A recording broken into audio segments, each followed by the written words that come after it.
Добро дојдовте во студио. Мој гостин денеска е Донка Барџиева Трајковска, председателка на Центарот за културно наследство, а поводот е изложбата во Културно-информативниот центар. Ако ја посетите, ќе се потресете, затоа што на 50 фотографии се гледа во каква, би се рекло, катастрофална состојба е македонското културно наследство.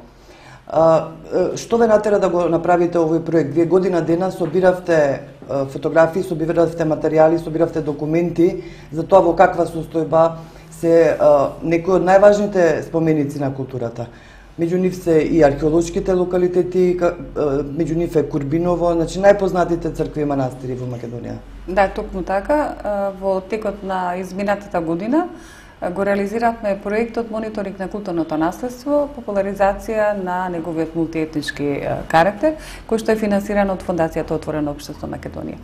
Главната цел на овој проект беше да извршиме увид во состојбата на најзначајните примероци на културното наследство кое што е сочувано на територијата на Република Македонија, и за таа цел ние посетивме 58 објекти, во голем дел се тоа манастирски комплекси, цркви, исто така како поединечни објекти, археолошки локалитети. Ја посетивме исто и галеријата Никони во Охрид, ја посетивме старата Битолска чаршија, како и неколку рурални целини во околината на Скопје, токму во непосредна близина на познатите манастири Свети Никита во Горњане и Свети Архангел во Кучевиште, потоа Свети Никола во Љуботен.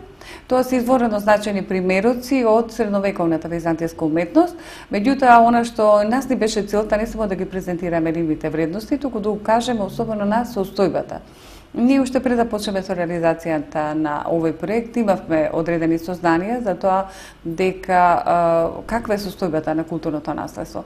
Меѓутоа морам да признам дека ние како екипа, кога на крајот завршивме со извршениот увид, кога ги сумиравме резултатите, дојдовме до една поразителна состојба и поразителна слика воопшто за состојбата на културното наследство, која што, за жал, и нашите очекувања во негативна смисла на зборот ги надмина. Далеко е полошо отколку што можевме да претпоставиме. Госпоѓо Барџиева, кој е одговорен за ваквата состојба? Затоа што со години ние слушаме дека од буџетот се одвојуваат средства за токму за тоа, за конзервација, за реконструкција, на културните споменици, а особено велам таму видов и фотографии, например од Курбиново, навистина од Богородица при Левта црквата, значи тоа се навистина најзначајните цркви во Македонија. Токму така, најодговорен е надлежното Министерство за култура, кој што ги носи годишните програми за националниот интерес во културата, меѓутоа и стратегиите во областа на културата. Она што недостасува не е само отсутство на политичка волја, која што резултира и со отсутство на стратегија. Најбитно е што апсолутно не постои никаков интерес за, и ниту пак желба реална, основана, која што би можела да се потврди со некаква програма за зачувување на она што веќе го имаме како културно наследство. Не случајно ги одбравме најзначајните споменици, кои што се пристапни, кои што се постојано вклучени во туристичките тури за посета на објектите. Што значи дека не само домашната јавност кога ги посетува, туку и странците, гледајќи ја, запознавајќи се со нивната вредност, ја заблежуваат и негрижата на државата кон она што е навистина вредно.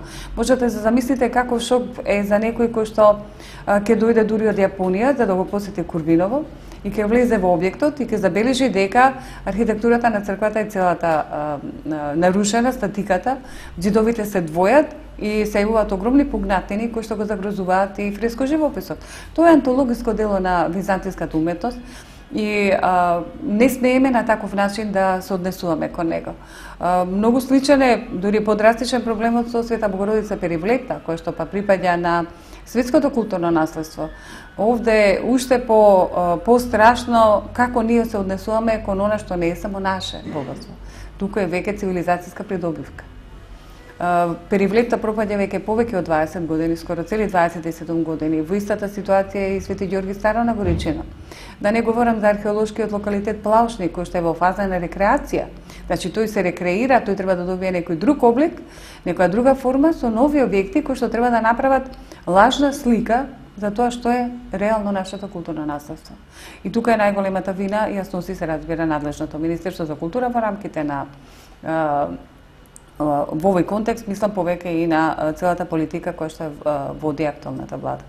Ќе ве навратам на црквата Свети Богородица при Лепта, бидејќи знаеме дека амбасадата на Соединените Американски држави даде еден значаен грант за ревитализација на оваа црква. Токму така, пред 3 години Американската амбасада додели грант во висина од $650,000 американски долари. Тоа е навистина една завидна сума на средства, која што скоро се сопаѓа со годишниот буџет што државата го одвојува за заштита на културното наследство на цела територија на Македонија. Поминаа 3 години беа ангажирани експерти од УНЕСКО, меѓутоа за жал, освен некои почетни изражувачки работи и тоа што е отворена црквата со поставен заштитен превентивен покрив, никакви резултати немаме и понатаму пропаѓа фреско живописот. Што ќе превземете вие? Што е вашите следни чекори? Бидејќи еве рековте ќе се трудите да ја прикажете оваа изложба и во повеќе градови низ Македонија, што ќе превземете уште? Морам да ви кажам дека ние сериозно како здружение размислуваме да упатиме едно барање до Собранието на Република Македонија, да се донесе декларација со која што ќе се обврзи било која влада, во иднина и сегашната актуелна и идната, да го чува, да го штити културното наследство. Меѓутоа, заради драстично лошата состојба и особено направената злоупотреба со буџетот во 2009 година, заклучно со 2009, 3 години последователно од 2007, 2008 и 2009, кога во ставката заштита беа вметнати објекти од Скопје 2014, ние сериозно размислувавме за покренување на граѓанска парница против државата, заради тоа што на сметка на заштитата на културното наследство се подметнуваат објекти кои што се нови. Уште пострашно е што постои тенденција токму новоизградените објекти од проектот Скопје 2014 да бидат прогласени како културно наследство.